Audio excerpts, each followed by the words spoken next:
한국경제TV 생생한 실전 투자 정보 와우퀵. 월 5,000원 커피값으로 투자 정보가 내 손 안에 배달됩니다. 와우킥 N에서 만나요. 네, 2025년 코스피 4천 시대가 개막한 만큼 2026년에도 시장에 대한 기대가 큰 상황입니다. 전략적 투자 이번 주와 다음 주 조금 더 특별한 분 모시면서 투자 전략 세워드리고 있습니다. 오늘은요 이승우 유진투자증권 리서치센터장 나와주셨습니다. 센터장님 안녕하세요. 반갑습니다. 네, 안녕하세요. 네, 2026년 코스피 전망을 여쭤볼 텐데 센터장님께서 한 줄 요약을 붉은 말의 해다. 그러니까 이익이 대폭 증가하는 해, 상승하는 해라고 우리가 이해해도 되는 겁니까? 2026년 어떻게 보고 계세요? 일단 색깔이 붉은색이니까 네. 좀 상승의 무게가 실리고요. 또 하나는 말이 좀 빠르지 않습니까? 그러니까 시장도 굉장히 빠르게 변동성이 좀 큰 그런 흐름이 이어지지 않을까 그렇게 생각을 합니다. 네, 붉은 말의 해, 그러니까 상승을 상징하는 붉은색이죠. 빠르게 변동은 있겠지만 추세 자체가 상승이다라고 언급을 해주셨습니다. 자, 2026년 코스피 시장의 핵심 키워드가 이익 상향인 것 같습니다. 최근 국내 기업들의 이익이 계속해서 상향되고 있는데요. 특히 기대가 많은 게 반도체인 것 같습니다. 반도체 이익 전망 어떻게 예상하세요? 올해 예를 들면 삼성전자랑 SK하이닉스를 합쳐서 영업이익이 한 80조에서 85조에서 90조 정도를 보고 있는데요. 내년도에는 한 그 2배 정도 이익이 증가하지 않을까라고 생각이 돼서 아주 큰 폭의 이익 증가가 뒷받침될 것으로 보고 있습니다. 네, 2026년에는 반도체 기업들의 이익 상향이 기대된다라고 말씀을 해주셨습니다. 반도체가 2026년에 주도주가 될 것이다 이런 전망들은 많은데 사실 반도체만 잘 가게 되면 또 양극화 현상이 좀 나타나지 않습니까? 반도체가 모든 수급을 가져갈 텐데 이 부분에 대해서는 어떻게 보십니까? 뭐 부담이 되는 요인이고요. 네. 지금 사실 뭐 우리나라뿐만 아니라 전 세계가 흔히 말하는 이제 K 이코노미 양극화죠. 양극화가 되는 게 계속 될 것 같습니다.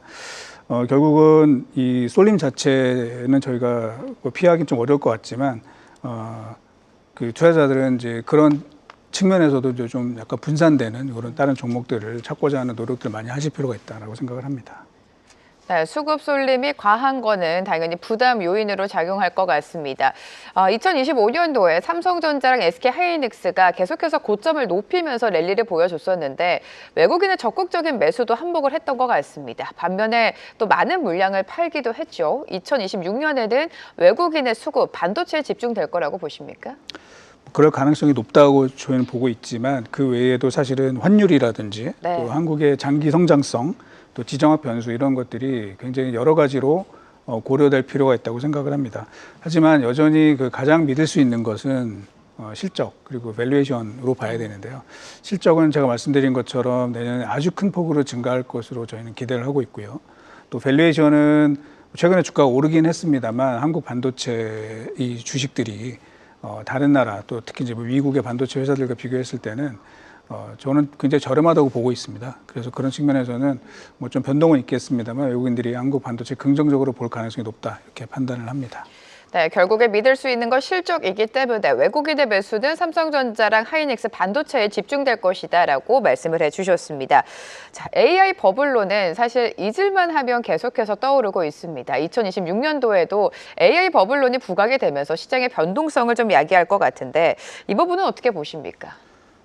당연히 이제 부담되는 요인이고요. 네. 특히 최근에 이제 많은 분들이 이야기하는 그 AI 산업계의 그런 순환 출자 이 구조 이거는 역사적으로 봤을 때는 굉장히 안 좋은 기억들을 많이 불러일으키게 됩니다. 그래서 그런 부분들이 있고 또 이제 굉장히 과도한 이 투자 특히 빅테크들조차도 최근에 매출 증가율보다 투자 증가율이 훨씬 높습니다.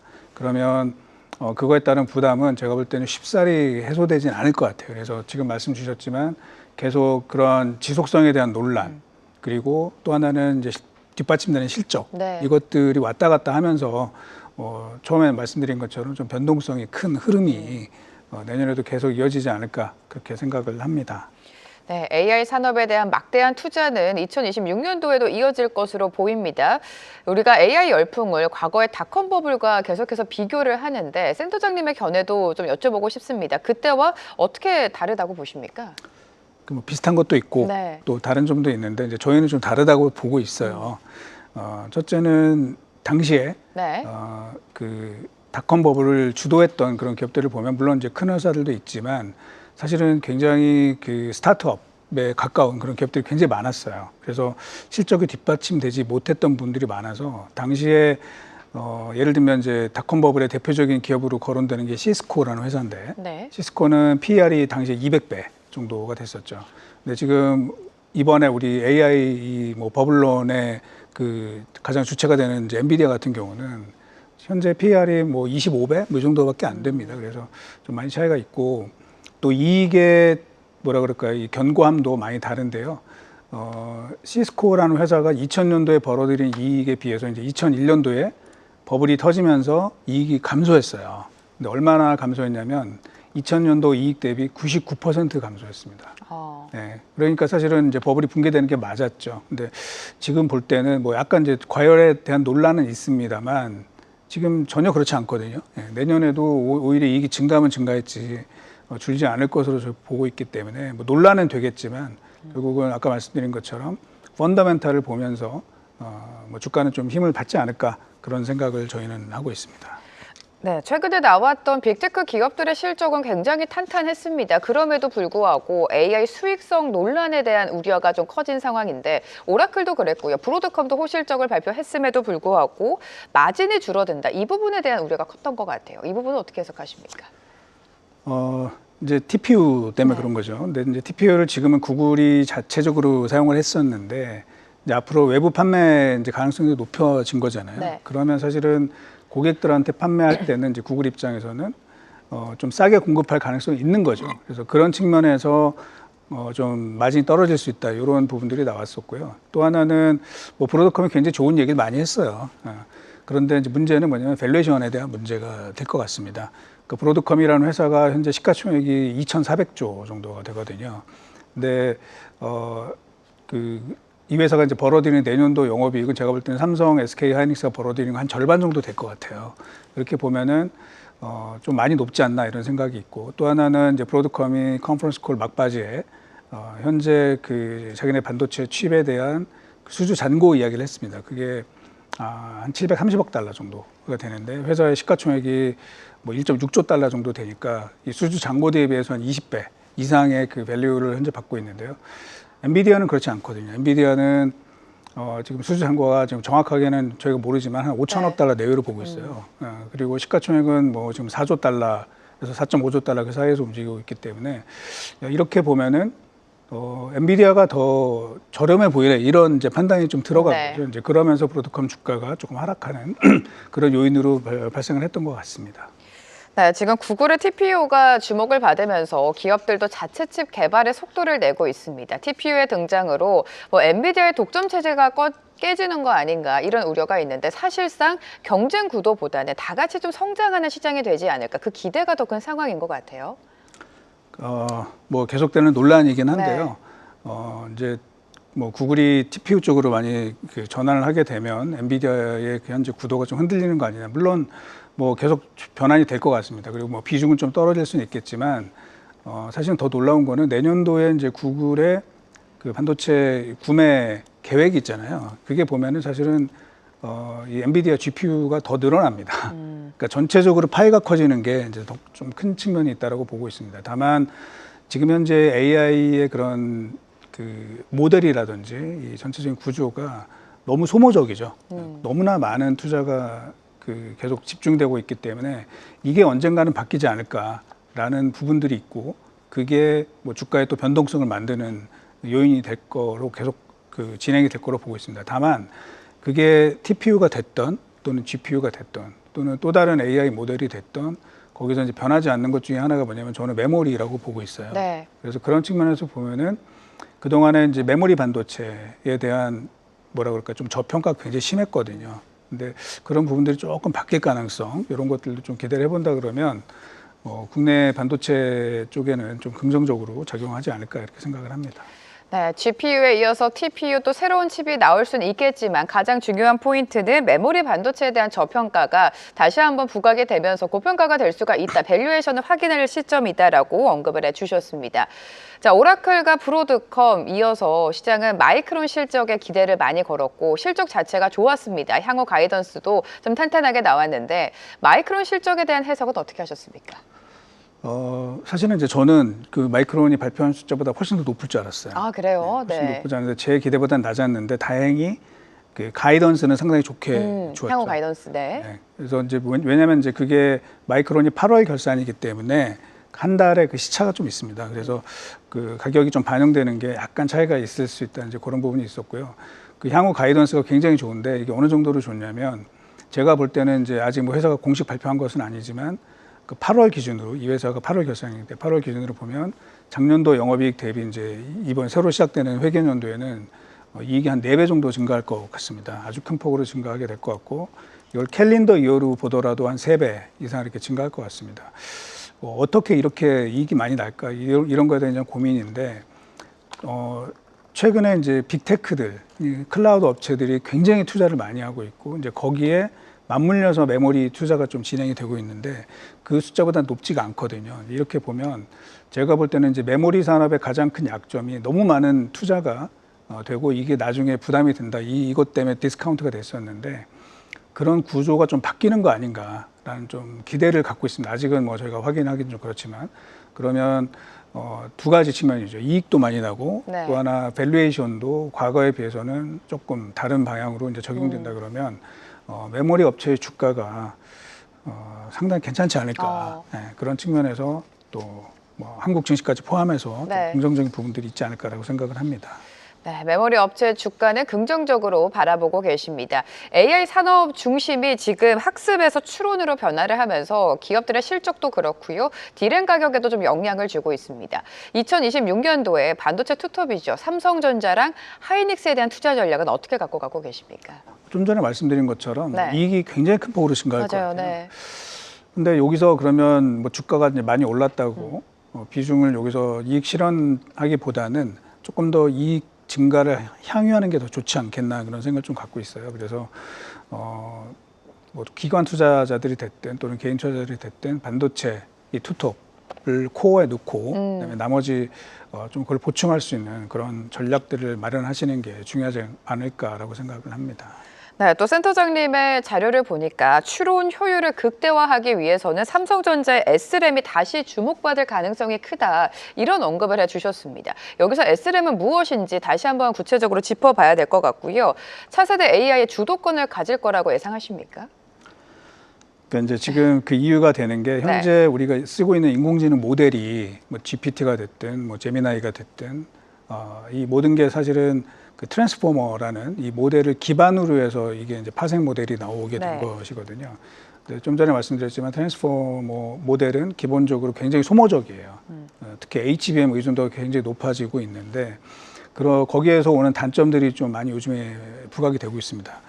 그래서 지금 업계에서는 특히 이제 학계에서는 그 포스트 트랜스포머에 대한 연구들이 활발해지고 있고요. 그거에 맞는 이제 반도체 구조가 좀 필요한데 거기서 중요한 게 뭐냐면은 지금은 HBM 그 의존도가 굉장히 높잖아요. 근데 이게 그 메모리가 좀 계층화될 필요가 있다 더. 그래서 뭐 예를 들면 이 흔히 말하는 이제 캐시 메모리로 우리 알려져 있던 SRAM부터 해서 뭐 D램, HBM, 그 다음에 뭐 핫 스토리지, 콜드 스토리지까지 쭉 이어지는 이런 구조를 만들고 이걸 어떻게 에피션트하게 돌릴 수 있는지가 되게 중요해질 것 같아요. 그래서 지금까지의 AI 모델은 굉장히 컴퓨팅 인텐시브한 그런 모델이 됐었다 그러면 향후에는 특히 이제 추론이 본격화되고 이럴 때에는 이 메모리의 에피션트한 스트럭처를 만드는 게 굉장히 중요할 것 같습니다. 그래서 그런 측면에서 뭐 지금은 이제 SRAM이 많이 줄긴 했습니다만 향후에 그 포스트 트랜스포머 모델이 적용되는 그 모델 AI 모델에서는 그 SRAM이 굉장히 중요한 역할을 할 걸로 보고 있습니다. 특히 TPU와 관련해서도 TPU가 이제 GPU랑 가장 다른 게 뭐냐면 그 온칩 SRAM이 되게 많이 들어가 있다라는 거죠. 그래서 그런 측면에서 좀 기회가 될 수 있을 것 같습니다. 다만 거기에 들어가는 SRAM을 예를 들면 외부 메모리 업체가 뭐 삼성이 됐든 또는 SK 하이닉스가 됐든 직접 공급할 것이냐, 그러진 않을 가능성이 있어요. 네. 그러진 않을 가능성이 있기 때문에 뭐 그런 부분은 저희가 봐야 되겠지만 어쨌든 메모리 업체가 할 일이 굉장히 높아질 수 있다. 그런 측면에서는 이런 변화도 저희가 좀 체크를 해봐야 될 네. 부분이라고 생각을 합니다. AI 수요 급증으로 인해서 메모리 역할이 어느 때보다 중요해질 것이다라고 계속해서 강조를 해주셨습니다. 또 앞서서 삼성전자랑 하이닉스 반도체 투톱은 코어에 둬야 된다라고 말씀해 주셨는데 반도체 소부장에 대한 관심도 굉장히 큽니다. 투자자 입장에서 2026년도에 반도체 소부장에 대한 주가 측면 전략은 어떻게 세워가면 좋을까요? 사실은 이제 요즘에 삼성이랑 SK 하이닉스는 이익이 너무 많이 나니까 네. 지금 되게 즐거운 비명을 지르고 있는데 뭐 냉정하게 보면은 지금 소부장은 사실 그런 상황은 아니거든요. 그런데 제가 볼 때는 이제 굉장히 이익을 많이 내겠죠. 수익을 많이 내고 그러면 당연히 투자가 이제 시작이 될 겁니다. 그러면은 그게 뒷받침 될 수 있을 것 같고요. 좀 전에 제가 말씀드렸지만 SK 하이닉스, 삼성전자 이외에 이제 다른 부분도 저희가 생각을 해야 될 것 같고. 거기에서 보면 당연히 이제 반도체 소부장이 딸려갈 수 있을 것 같고요. 이제 그 중에서도 뭐 특히 AI랑 관련 있는 특히 HBM의 그 후공정과 관련된 업체들이 굉장히 좋을 것 같고 또 차세대 이 어떤 패키징의 핵심이 될 수 있는 하이브리드 본딩이 있습니다. 예, 그거와 관련된 여러 가지 기술들이 있거든요. 그래서 좀 스터디를 많이 하셔가지고 거기에 어떤 회사가 연관성이 되게 높은지 이런 것들을 네. 잘 보시면은 많은 기회가 있지 않을까라고 생각을 합니다.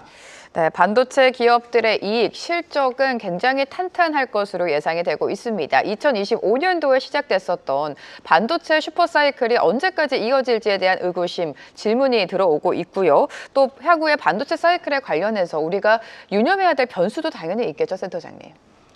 이 사이클이 언제까지 될 네. 거냐, 그거 제일 맞추기 어렵습니다. 사실은. 그렇죠. 네. 왜냐하면 여러 가지 변수들이 워낙 많이 크게 변동하기 때문이고요. 그래서 저도 이거를 뭐 장담을 못 하겠어요. 장담 못 하겠지만 일단 2026년도에 반도체 그 상황은 저는 이제 슈퍼사이클이라는 말이 조금 부족해 보일 정도로 좋을 것 그래요? 같습니다. 그래서 울트라 슈퍼사이클이라는 말을 감히 제가 좀 말씀드리고 싶고요.